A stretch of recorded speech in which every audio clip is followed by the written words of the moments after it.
बोल जयकारा बोल मेरे श्री गुरु महाराज की जय। सतगुरु प्रेमियों,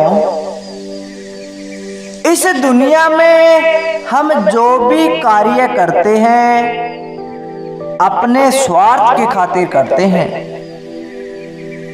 हम जो भी दान पुण्य धर्म का कार्य करें, हम सोचते हैं कि अगर हम यह दान करेंगे, यह धर्म करेंगे, कोई पुण्य करेंगे तो हमें स्वर्ग की प्राप्ति होगी, हमारे कष्ट टल जाएंगे या फिर हमारी कोई मनोकामना पूरी हो जाएगी। हम किसी को दान देते हैं, उससे मांगते हैं कि महात्मा जी हमें आशीर्वाद दीजिए, हमारे लिए दुआ कीजिए कि हमारे बेटे की नौकरी लग जाए, हमारे बेटे की शादी हो जाए, हमारा बिगड़ा काम ठीक हो जाए। यह स्वार्थ से भरी हुई हमारी जो सेवा है हमें पतन की ओर लेकर जाती है, किंतु निष्काम कर्म हमें परमार्थ की कमाई करके देता है। इसी तरह एक बार एक शख्स ने आकर एक संत से पूछा कि महाराज, बिना निष्काम कर्म में आदमी अपनी ख्वाहिश और तमन्ना पूरी होने के वास्ते बड़ी गर्मजोशी से मेहनत करता है, क्योंकि उसमें उसका स्वार्थ भरा हुआ है।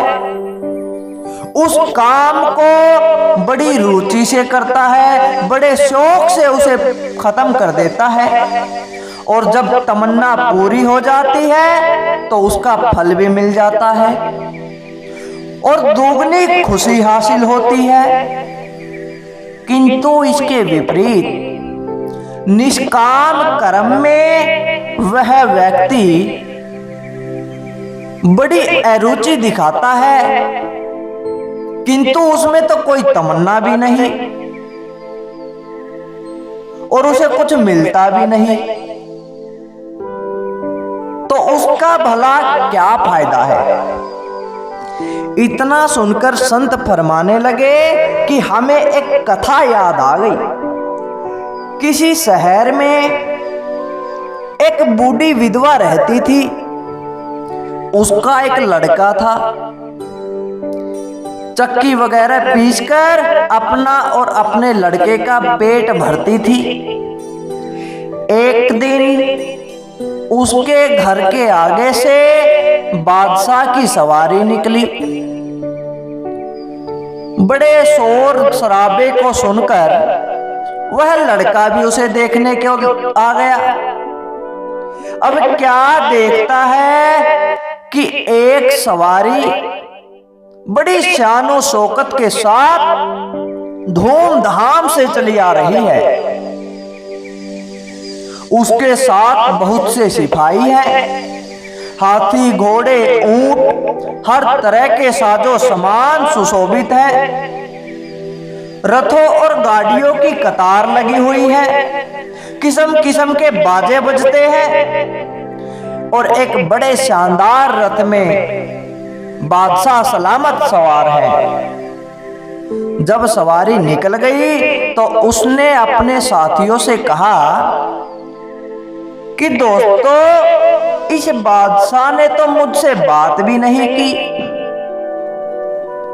उस लड़के के इतना कहने पर उन सब ने उसका मखौल उड़ाना शुरू कर दिया। कहने लगे, भाई तुम्हारा मुंह तो इसी लायक है।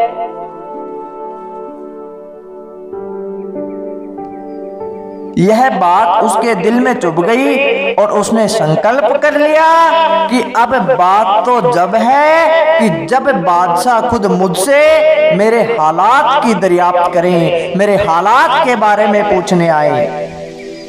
मगर जिस किसी से वह अपनी बात कहता वही उसे हंसी मजाक करने लग जाता। एक बार उस शहर से बाहर फकीरों की संगत आकर ठहरी। वहां जाकर फकीरों की वह लड़का खिदमत करने लगा, उनकी सेवा करने लगा। उनके कामकाज, उनकी सेवा ऐसी खूबी के साथ की कि वे संत महात्मा उससे खुश हो गए और जाते समय कहा कि बेटा, तूने जो हमारी खिदमत की है वह किस लिए की है? क्या तुम्हारे मन में कोई मनसा है? अब जो कुछ तुझको दरकार है तू मांग ले, हम तुझे दे देंगे। संत रूहानी तख्त के बादशाह होते हैं, उनके घर किसी चीज की कमी नहीं है। उस लड़के ने हाथ जोड़कर कहा कि महाराज, मेरा बस इतना मनोरथ है, मैं बस यह चाहता हूं कि बादशाह मुझसे आकर यह पूछे कि भाई तेरा क्या हाल है और तू क्या चाहता है। अगर आप यह कर सकते हैं तो कर दीजिए। इतना सुनकर वे संत महापुरुष भी दंग रह गए। ये भला कैसा मनोरथ है? और कहने लगे कि बेटा, धन दौलत मांग, जो दरकार हो वो मांग, जिस चीज की आवश्यकता है वो मांग। यह क्या फिजूल की बात है? उसने कहा कि महात्मा जी, फिजूल और फायदामंद जो कुछ है बस यही है, अगर इसको पूरा कर सको तो कर दो, वरना मुझे कुछ और चीज की दरकार नहीं है। महात्मा ने कहा कि बेटा सुन, एक तरकीब तुझको बताते हैं, बस उसको करते जाना। बादशाह का फला जगह पर जो मकान बन रहा है, तू कल से वहां टोकरी लेकर जा, मजदूरी का काम शुरू कर दे और खूब मेहनत और दिल से काम किया कर। मगर जिस वक्त तुझे मजदूरी मिले वहां से चल देना, वहां मजदूरी बिल्कुल भी नहीं लेना। अगर कोई मजदूरी देना चाहे तो उससे कह देना कि मजदूरी मजदूरों को दो, मैं तो अपने घर का काम करता हूं, इसकी क्या मजदूरी लूं। इतना कहने पर महात्मा साहब चल दिए और लड़के ने दूसरे रोज से उस इमारत पर जाकर काम करना शुरू कर दिया और ऐसी मेहनत से काम करने लग गया। जितनी देर में मजदूर एक टोकरी लाते थे, उतनी देर में वह 3 टोकरियां लाने लग गया। बड़ी लगन के साथ उसने काम शुरू किया। वहां के प्रबंधक उसके काम को देखकर बड़े दंग रह गए, बहुत खुश हुए और समझाया कि एक नया मजदूर है, इसलिए अपनी सरगर्मी के कारण, नए नए जोश के कारण काम करता है। 2 दिन काम करेगा फिर ऐसा का ऐसा हो जाएगा। लेकिन शाम को जब वह प्रबंधक मजदूरी बांटने आया तो उसने उस लड़के को तलाश किया, उसका पता नहीं लगा। जब कई बार उसको उसी मेहनत के काम करते देखते और मजदूरी लेने के वक्त उसे गायब पाया तो उन्होंने पूछा कि भाई तुम मजदूरी क्यों नहीं लेते हो। तो अब उसने महात्मा की बताई हुई बात कह दी। उसने कह दिया मजदूरी मजदूर लेते हैं, मैं तो अपने घर का काम कर रहा हूं, इतना सुनकर उस प्रबंधक को और भी ताज्जुब हुआ और उसको कई मर्तबा मजदूरी देनी चाहिए, मगर हर वक्त उसने वही जवाब दिया। यह बात बहुत आदमियों तक पहुंच गई। एक दिन बादशाह सलामत खुद उस महल का निरीक्षण करने के लिए आते हैं। जितनी देर वहां ठहरने का इत्तेफाक हुआ, उसको बार बार आते जाते देखकर कहा कि यह लड़का जो मजदूरी करता है बड़ा मेहनती है। इसने जरा सी देर में कितने चक्कर लगा दिए। आज से इसको ज्यादा मजदूरी देना। महाराज के इतना कहते ही उस प्रबंधक ने अर्ज किया कि महाराज, इसका अजब हाल है। इसको करीब 2-3 महीने इसी तरह मेहनत करते हो गए और हर वक्त इसी जोश के साथ काम करता है, किंतु असलियत मामला यह है कि इतना काम करने के बाद भी यह मजदूरी नहीं लेता, बल्कि कहता है कि यह तो मेरे घर का काम है, मैं इसकी मजदूरी क्यों लूं। बादशाह को यह सुनते ही बड़ा ताज्जुब हुआ और लड़के को बुलाया। सोचा कि लड़के का जो काम है इसकी क्या मजदूरी दूं। जब लड़का पास आया तो बादशाह ने कहा, क्यों भाई, तेरा क्या हाल है, तू क्या चाहता है, अपनी मजदूरी क्यों नहीं लेते।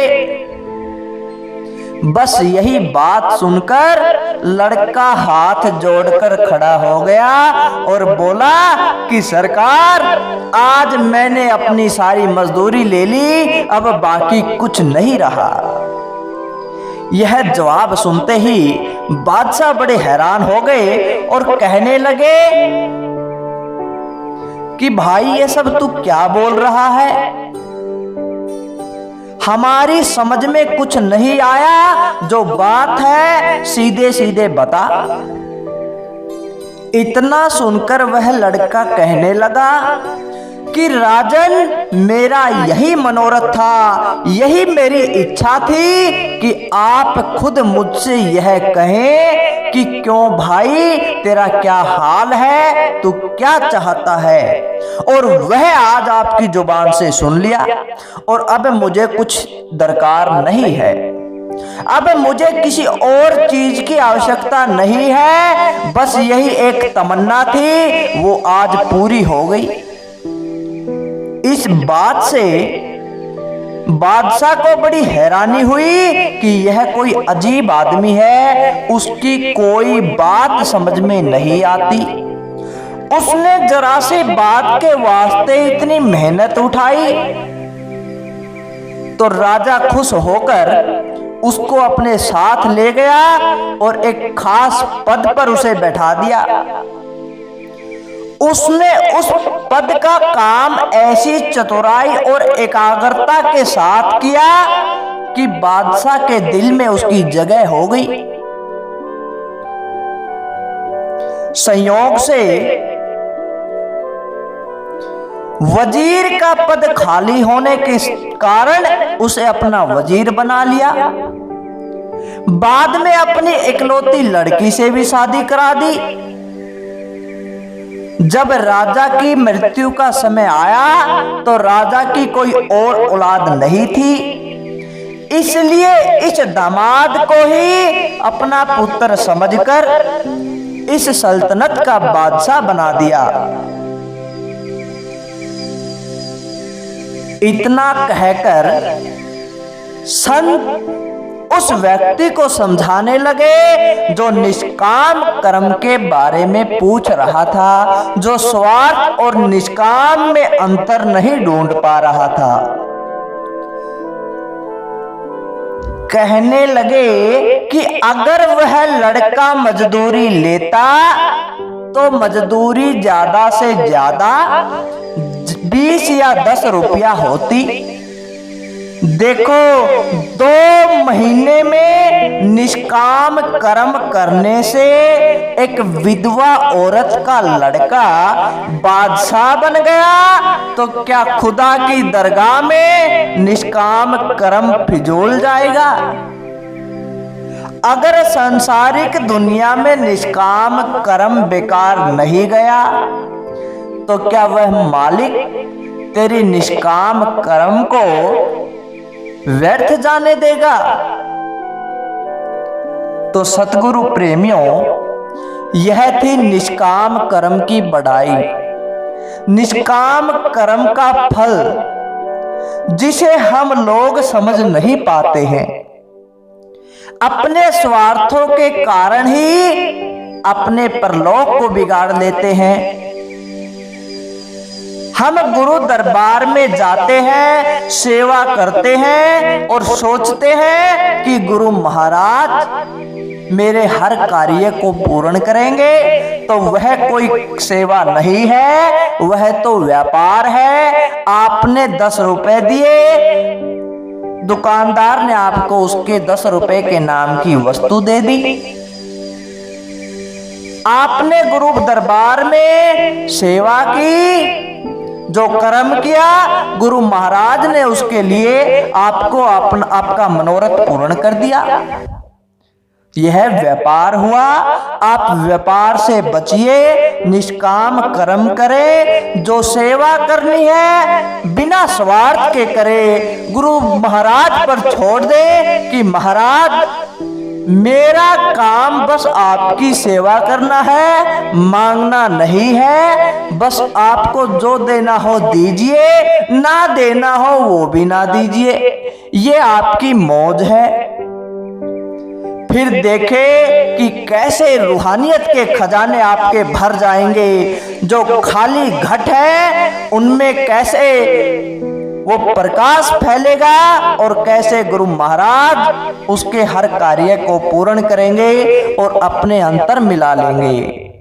बोल जयकारा, बोल मेरे श्री गुरु महाराज की जय, श्री सतगुरुदेव भगवान की जय।